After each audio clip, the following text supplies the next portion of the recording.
Welcome back. In this video, we'll be focusing on how to scale and manage your business. You'll also be looking at how to gain exceptional levels of income in the long run continuously.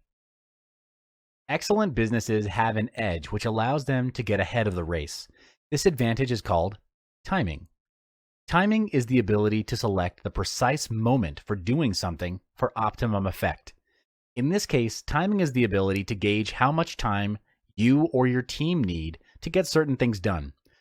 You'll come to a stage where your schedule has reached its maximum capacity, and you'll need to balance your time between looking for new business versus having quality time with the people who matter to you.